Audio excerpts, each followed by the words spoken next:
Brandon Clayton, the Algebra Guy. As you see on your screen, today's topic is graphing quadratics using transformations. In other words, if I change the equation, could you anticipate what's going to happen with the graph? Or if I move the graph in a certain way, do you know what happened with the equation that made that move when I made that move? Well, we're going to talk about that today because that's a very important TEK for our topic in today. So our TEK is 7C and it reads as follows. By the end of this video, you'll be able to, it doesn't say that part, that's me.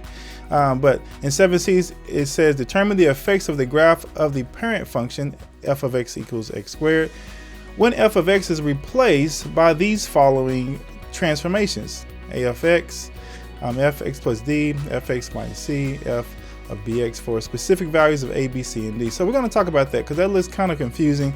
I don't know about you, maybe if it makes sense, but it looked kind of crazy to me when I first saw it, but I get it now.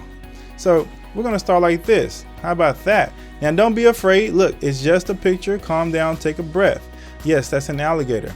So what I'm going to show you today is start out with just the general form of vertex form. So this is considered vertex form. Why is it considered vertex form? Because you remember slope-intercept form? Y equals mx plus b. We call it slope-intercept form for a reason, because it allowed us to identify the slope here, m, and the y-intercept just by looking at it. If the form was if it were in standard form, ax plus b plus c, ax plus by plus c equals 0, then I couldn't see it in this form. But in the slope-intercept form, if I got it there, I could see it.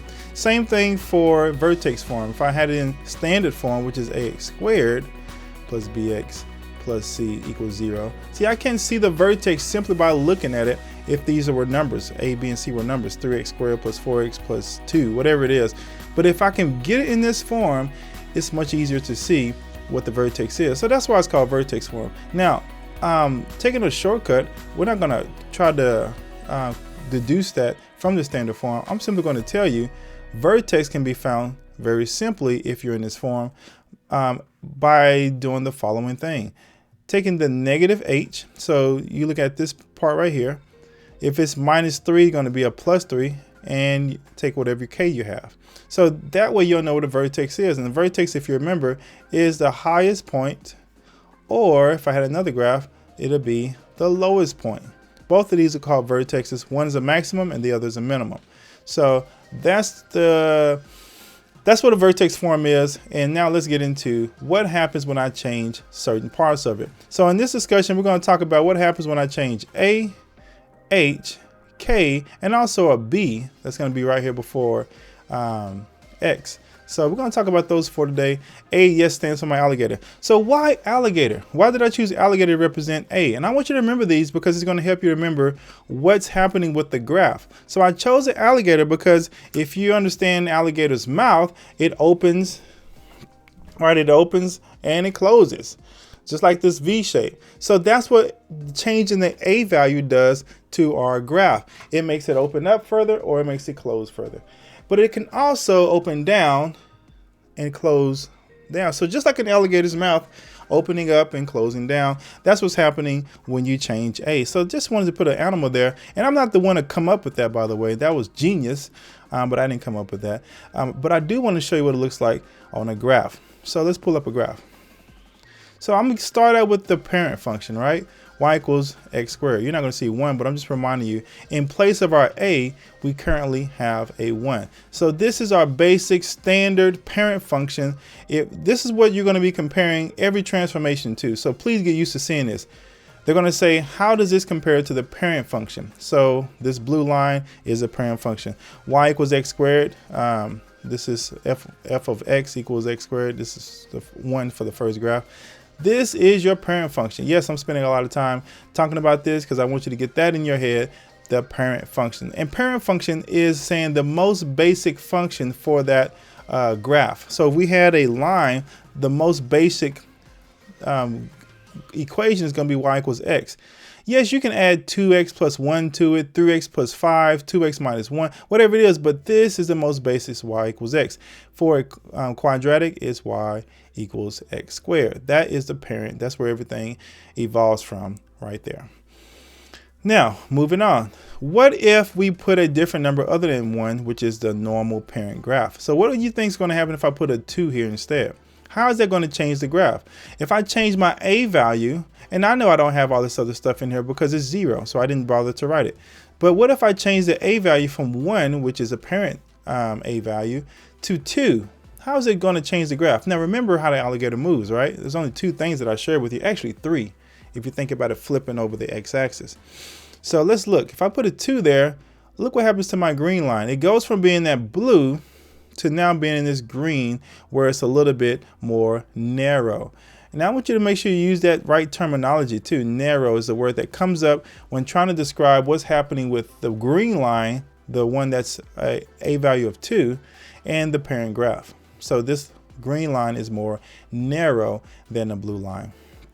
This also is called, there's a new term, a vertical stretch. A vertical stretch. Now, why is a vertical stretch? Now, I want you to think about vertically is up and down. So a vertical stretch is if you think you have something and you're pulling it, and if you pull it, it stretches it out. So it goes from being here and you're stretching it up, so you're making it longer and it's pulling it up like this. So that's how you can remember this being a vertical stretch. So try to keep that in mind. That's when you change a value, you make a vertical change, either vertical stretch, or what do you think the other one's going to be?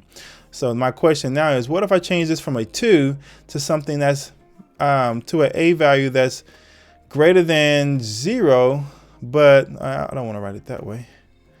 I want to write 0 over here. So greater than 0, but less than 1. So it's greater than 0, but less than 1. What's going to happen? So first of all, this one was anything greater than 1, right? Because 2, 3, 4, it's going to become more narrow. It's going to be a vertical stretch. And I'm going to illustrate this to you in a second.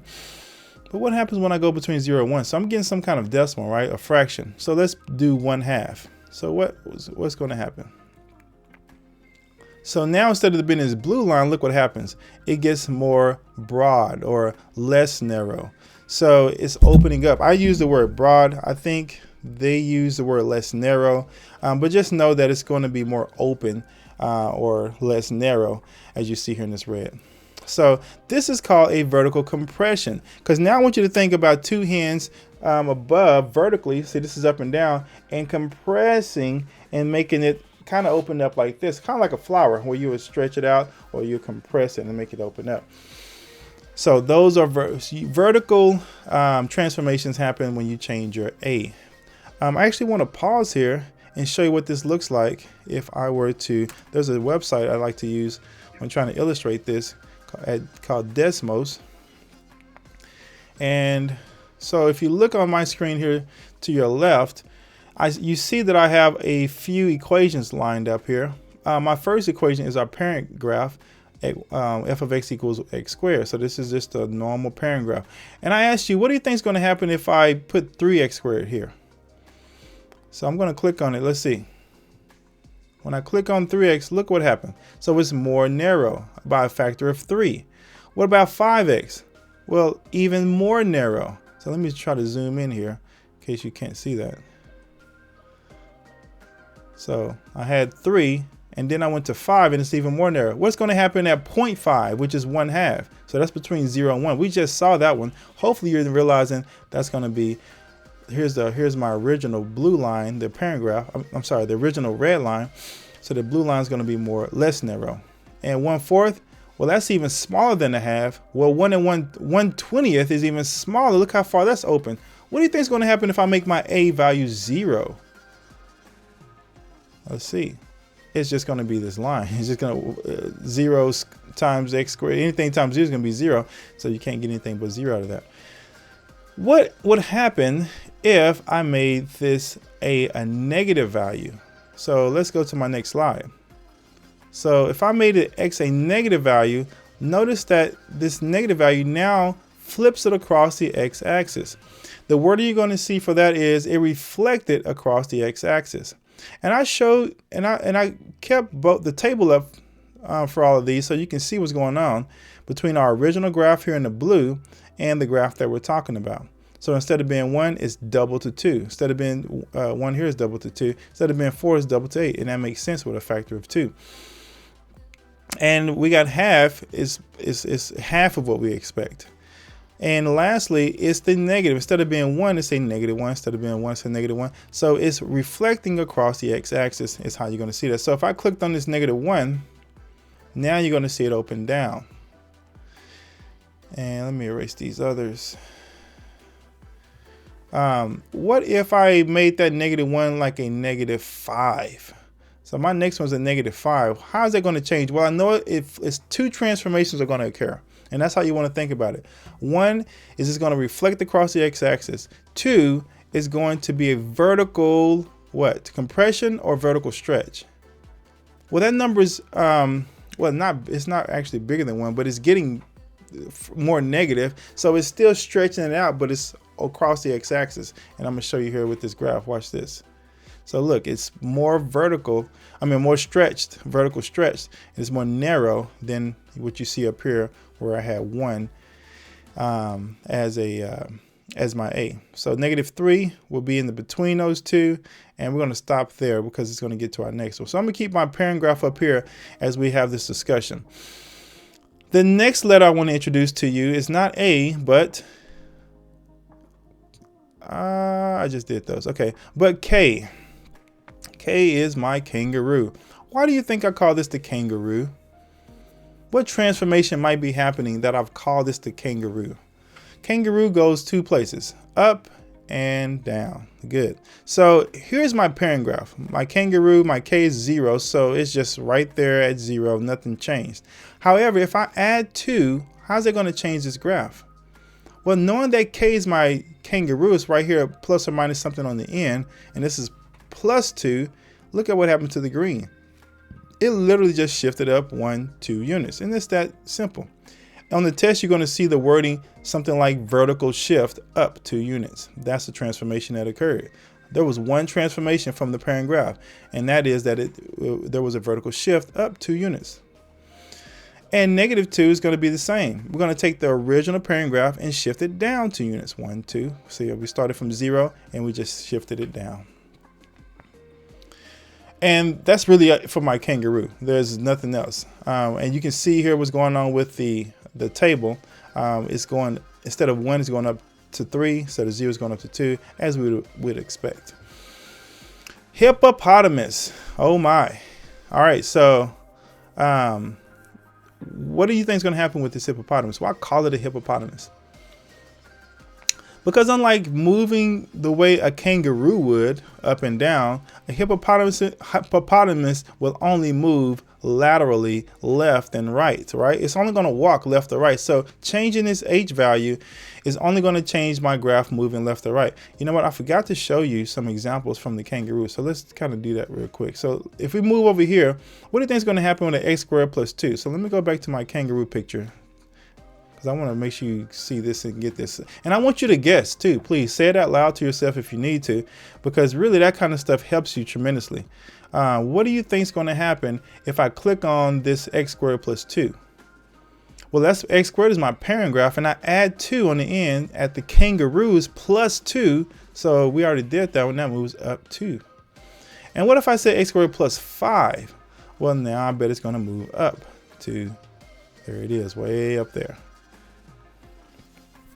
And what if I did x squared minus 4? It's going to vertically shift from the parent graph, from the original parent graph, down 4 units, right down there. And look at this one here. On this, x plus 1 is pretty simple. We're going to move up 1 unit right there. And I think I did x plus 5. What about 2x squared plus 2? How many transformations are there? There's 2 transformations, right? Because we have an a 2 is being our A, and we have a K of 2. So we're going to be, this is going to become more narrow because of that 2. A vertical stretch is going to happen of a factor of 2. And kangaroo is going to move up 2. So let's watch both of those happen. So look, it's shifted up 2, and it's going to be more narrow. So if I were to, I don't know if I can, yeah, I was going to say, if I can bring this graph down, you'll see that it's more narrow than the one before. And the next one, you'll see that 3 transformations occurred. The negative tells me it is reflected across the x-axis. The 3 tells me that it's the factor has increased and made it a vertical stretch. And a -3 tells me that the kangaroo moved it down 3. So I can kind of get an idea in my head what's going on. So if I were to sketch this out, I would guess that 1 is going to be opening down because it's negative. It's going to be a vertical shift down, or a reflecting over the x-axis. It's going to go down 3 units. So 1, 2, 3. I know it's going to move down straight 3 units. And it's going to open down as well, a little bit more narrow than the one on top. So I bet it looks something like that. Let's see. I wish you were able to draw this and test yourself. Uh-oh, wrong one. There we go. So look how close we were. So we knew it moved down 3 and is opening more narrow than before. All right, so let's move to our hippopotamus now. It's hard for me to keep talking about hippopotamus without singing the hippopotamus song. Oh, I want a hippopotamus for Christmas. All right, so how's this hippopotamus going to change everything? What if I put a 2 here for the H? How's that going to change my graph? So let's find out. What would you assume? First of all, I already told you a little hint, right? That he only moves 2 directions, left and right, because he can move lateral. He can't jump like a kangaroo. He's not going to, I'm not focusing on his mouth like I did with the alligator, opening and closing. So look at this. So this is the parent graph, right? Nothing changed. This is when your H is 0. If it's a -2, look what happens. So it changes from the original blue and it shifted which way? There was a horizontal shift 2 units to the right. Now that could be a little tricky, right? Because it says X -2, and which way do you instinctively want to go? You want to go to the left, but no, it's going to go to the right to get back to where it's supposed to be. So if you were to plug this in your graphing calculator or check this, it moves to the right 1, 2 units. So keep that in mind. One of the ways I talk about how to remember this is keeping in mind that hippos maybe aren't the smartest creatures. So you tell them to do one thing, to do the very opposite. So I just made that up. But those are little things that I say to myself to keep remembering. That's what happens with the hippopotamus. So what do you think is going to happen with an X plus 2? Yep, you guessed it. It's going to shift it to the 1, 2 left 2 units. So it's actually going to do the opposite of what you may normally expect. Lastly, I want to talk about the B, the bat. And I came up with this bat guy. I didn't get this from anywhere. And the bat, and the reason I kind of have mixed feelings about the B on this one. And I usually don't even share it because it comes up so rarely on the test. And it can kind of be confusing because the transformation that occurs is so similar to what happens with the A that I don't want to confuse my students. But I want to definitely show it to you to be thorough here. So let's look at it. So what's going to happen when I change the B, which is already at a 1, because nothing's there, so assume the 1, to a 2 or a 3 or a 1/2 or negative for that instance. So here's the original. This is our parent graph starting back here again. What if I change this to a 2? Look at what happens.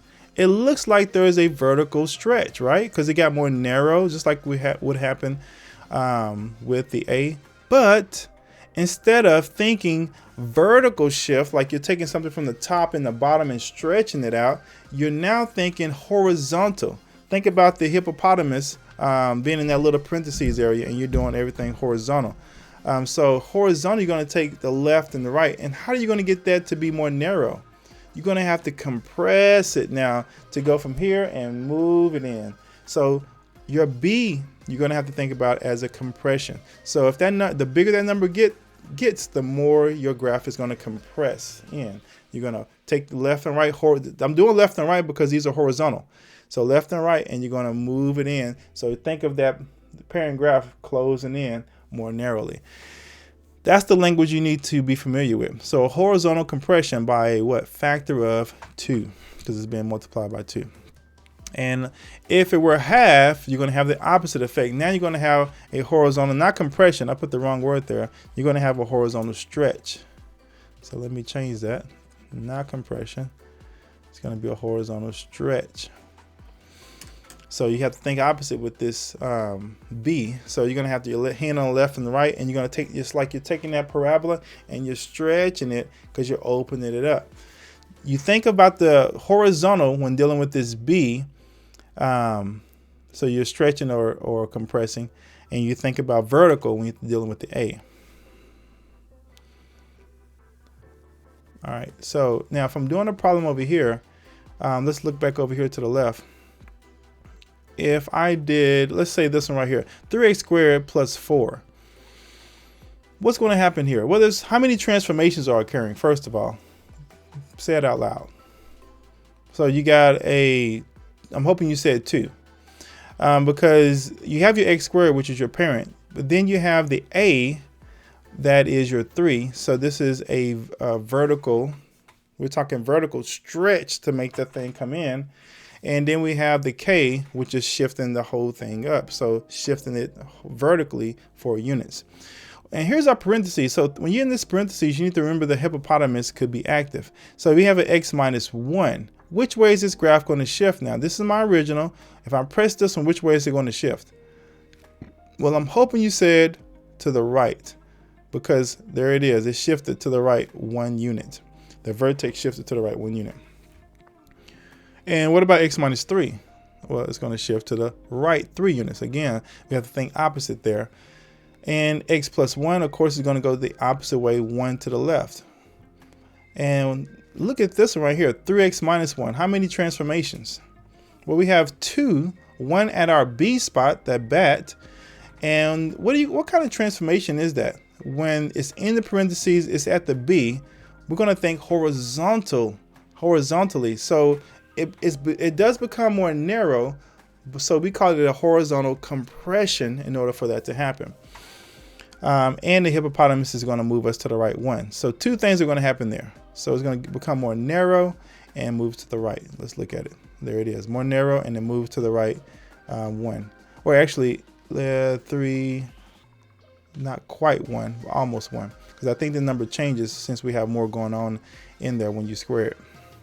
But you won't need to get that detail. All right, so let me get off of this. And I want to look at a few, see if I finished my slides. Yeah. So let's look at some star problems. How was this tested over the last few years? And let's see if you can get those right. All right, so the first question was from last year. The graph of quadratic parent function f was transformed to create the graph of g of x, f of x plus 2 minus 5. Which graph best represents g?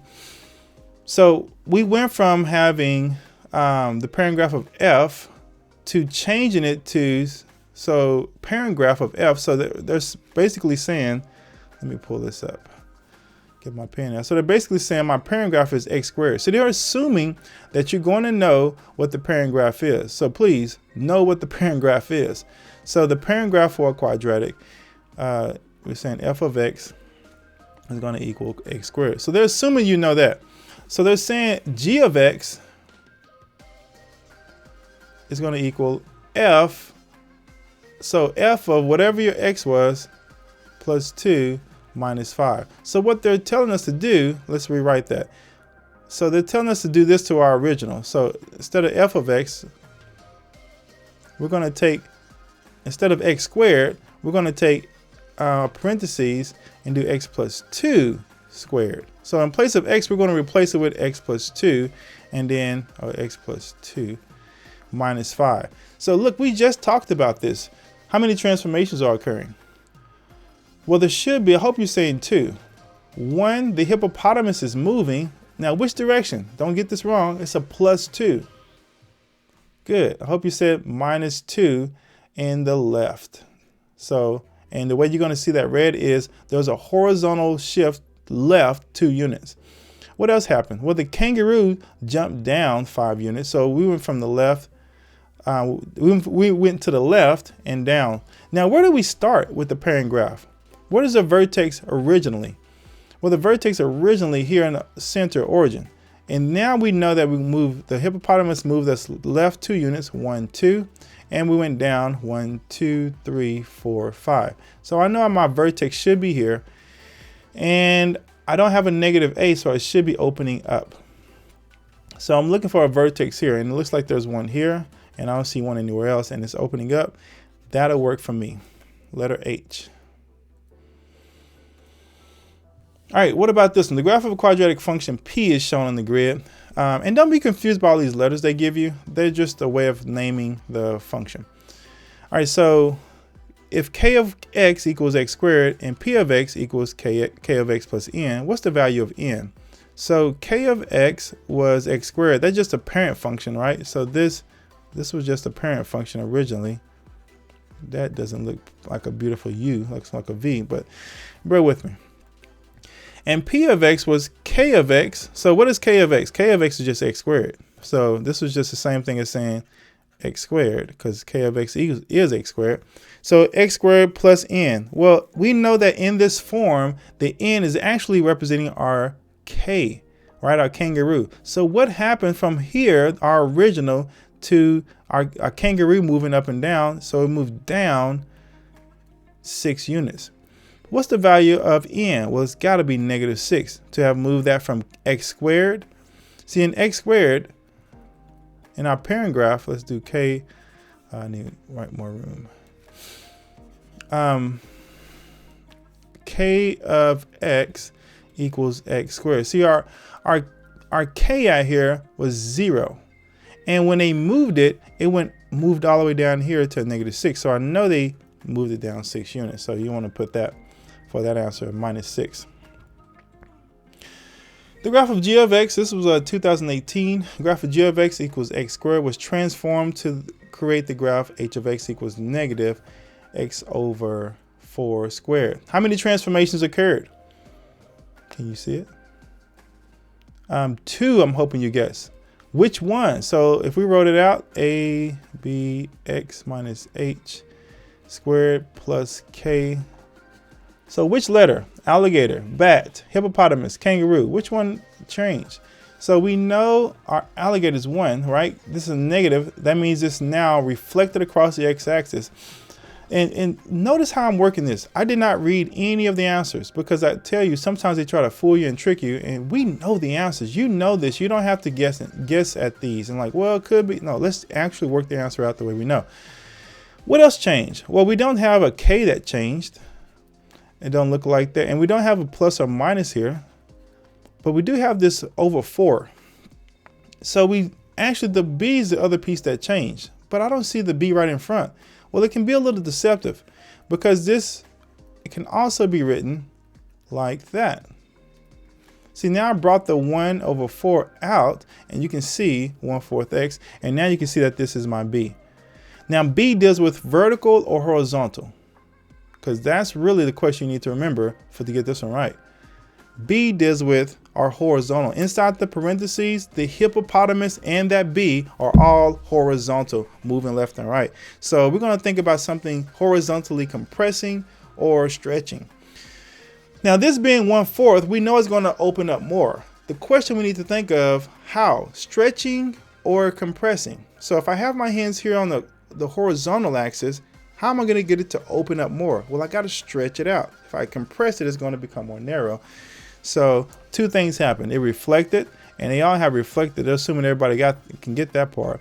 But the horizontal part, a lot of people may miss, because they're going to think about it as vertical. When we're not dealing with A, we're dealing with B, because it's inside these parentheses.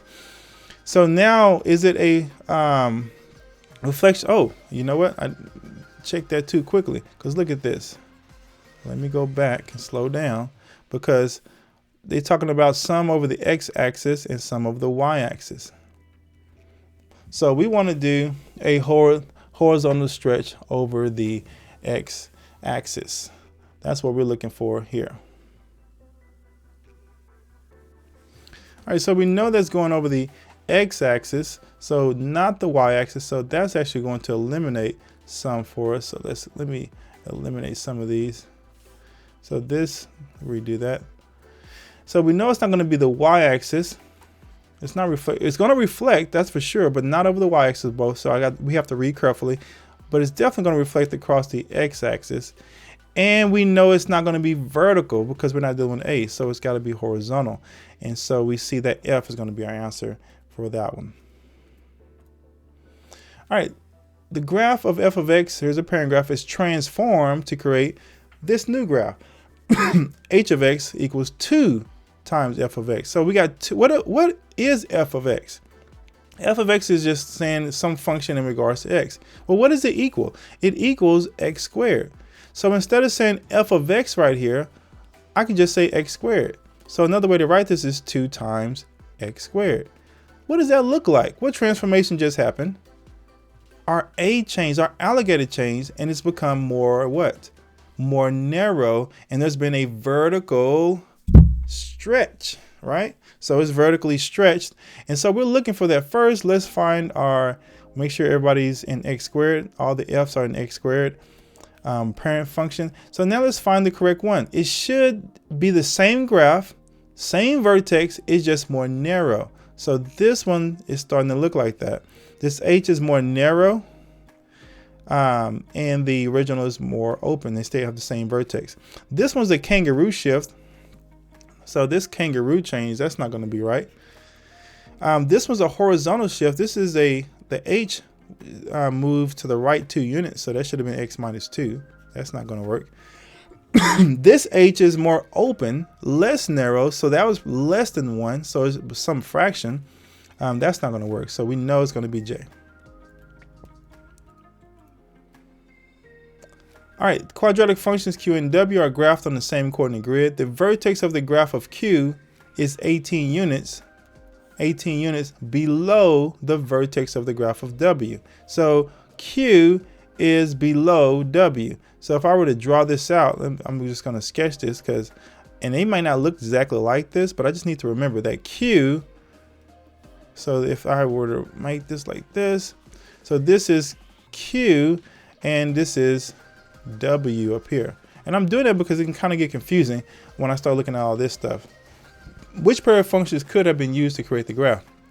Well, we know that Q is below, and to get below, which of the animals need to change to move something down? So if I had let me put my bx minus h squared plus k, which animal changes to shift something down because it's below now? Hopefully you're saying the k. So I'm looking for one where the k is changed and the q is lower.